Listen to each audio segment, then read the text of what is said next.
today's video, I'll be showing you how to make your own wire doll of Baba Yaga step by step. We'll be using a few unique materials: aluminum wire, polymer clay, upholstery batting, and sports foam. At the end, we will add a handmade outfit to complete the look. Let's get started! First, we start with the skeleton. I'm using aluminum wire since it's strong enough to support the doll, but still flexible enough to shape each part. Be sure to measure your proportion carefully. I'm bending the wire to give her that iconic look right from the start. Now for the details. The head, hands and feet. To save a clay, I first form a foil ball on a wire, which makes a great base and keeps the doll lightweight.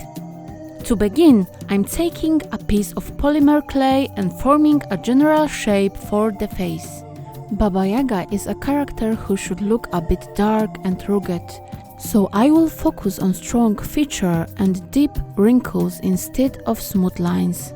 Now for the eyes. I want them to express wisdom and mystery, so I'm carefully marking deep eyelids. A bit of shadowing around the eyes makes them look sunken and worn from life in forest. Fun fact: in Slavic folklore, Baba Yaga is often described with a specific body shape, hunched over, with a long nose and bony fingers, making her both terrifying and fascinating. Baba Yaga needs her wrinkles and touch of wild expression.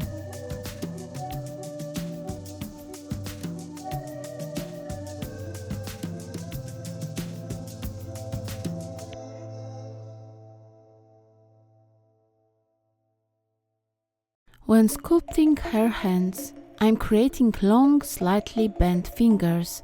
Baba Yaga is known from her claws rather than regular fingers. Another fun fact: in many stories, Baba Yaga flies on a broom, but not everyone knows that in Asian beliefs, the broom symbolized control over natural forces.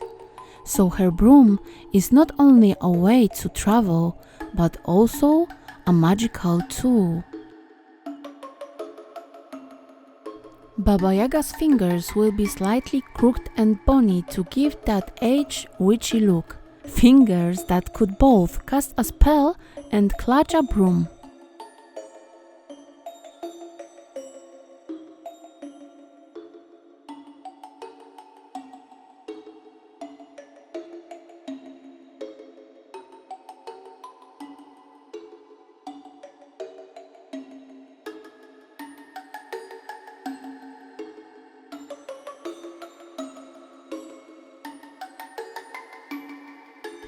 Now it's time to create Baba Yaga's feet, an important detail that adds personality to the whole figure. I want her feet to look a bit rugged and worn, as if she spent years walking through the forest. I start by forming a basic shape for the feet, carefully modeling the heels, arches and toes.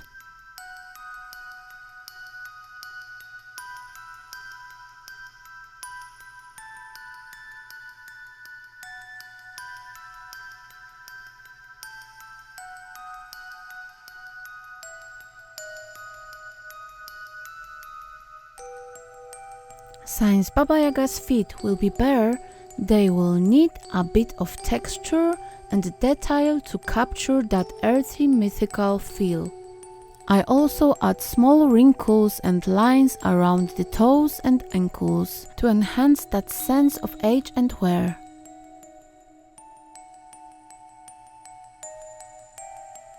Now that the face, hands and feet have been baked, it's time to smooth them out and refine any rough edges.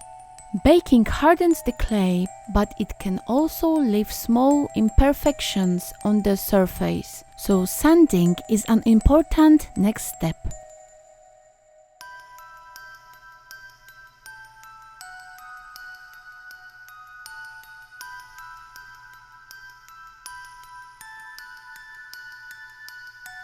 Next, I carefully add wrinkles and exaggerated knuckles. These details make her hands look as if they've experienced endless forest magic and hard work.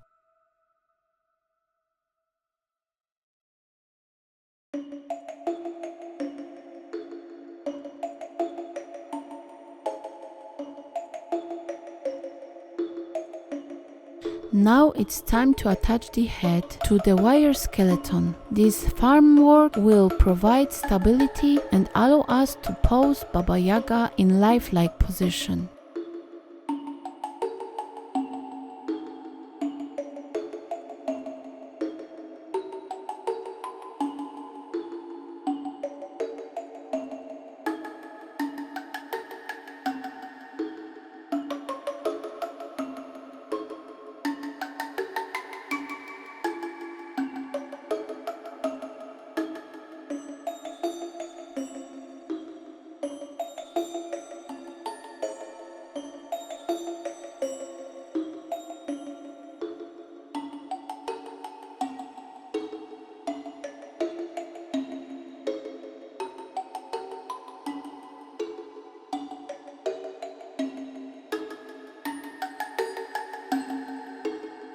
And now it's time to bring her to life with colors. I will start by using soft pastels for shading, which will add depth and enhance all those wrinkles and unique details. I use a fine brush to gently apply pastel dust in the creases around her eyes, mouth and nose. This adds shadows that give her face a more aged, expressive look. I am focusing on dark tones here to make her features pop and emphasize her mystical worn appearance. With a bit of red and brown pastel, I add a hint of warmth to her cheeks and deepen the shadows around her eyes. This makes her look more lifelike.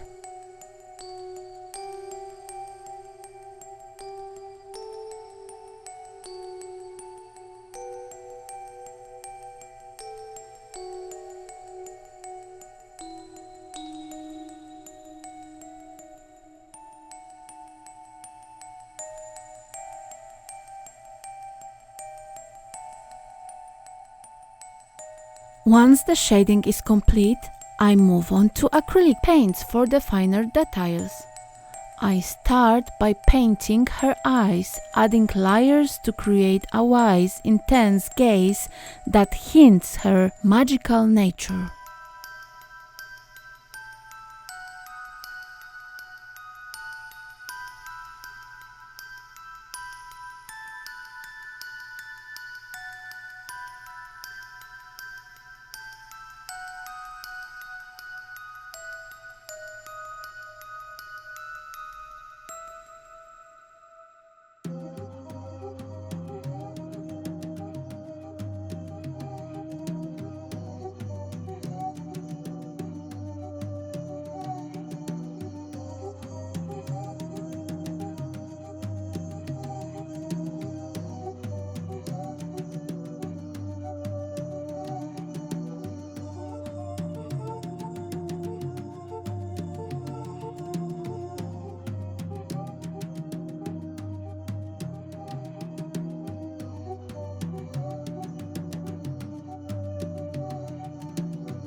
It's time to turn out attention to her hands and feet. Just like with the face, I want to give these features depth and character to truly reflect her age. I begin by using soft pastels to shade the hands, focusing on the knuckles and the creases.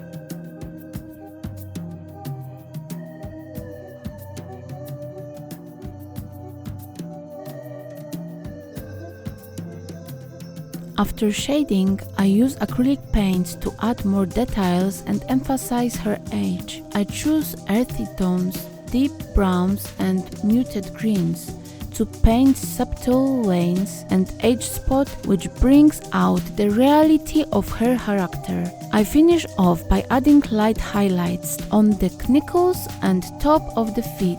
This contrast gives her hands and feet a lifelike quality, as if they telling stories of her experience through time.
With all the parts painted, it's time to put them together. I attach the head, the hands and feet to the wire skeleton. Then fill the body with upholstery baiting. I add enough so the doll is stable but not too heavy.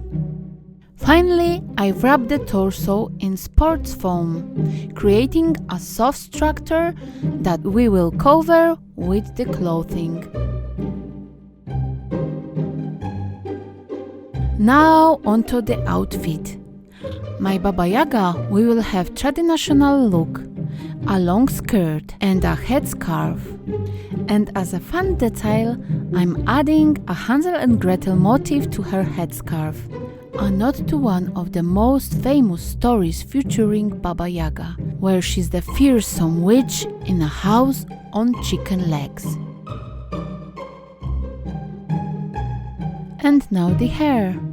Apply a bit glue to the doll's head and attach small strands of the yarn. Make sure to press firmly to secure them. You can trim the hair to your desired length and style it as you like.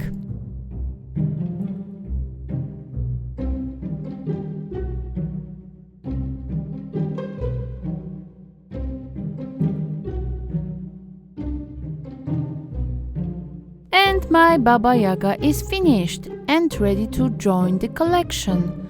I hope you enjoyed this process and feel inspired to try something similar yourself. If you like to support my channel and help me create more projects like this, check out my Patreon. Every bit of support helps and allows me to keep improving the quality of my videos. Don't forget to subscribe.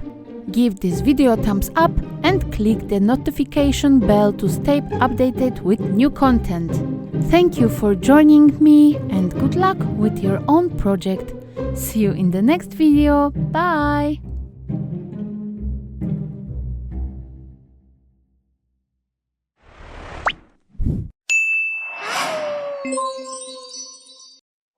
In the dark heart of an ancient forest, where the trees grow so thick that light never reached the ground, lived a terrifying witch, Baba Yaga.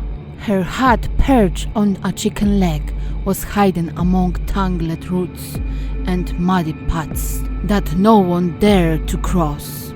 People from nearby villages said Baba Yaga was so old that she remembered the times when the earth itself was born from chaos. They whispered about her around campfires, told children not to wander too far into the woods, for Baba Yaga could hear every footstep, feel every approach, and her eyes saw everything. Her appearance was terrifying.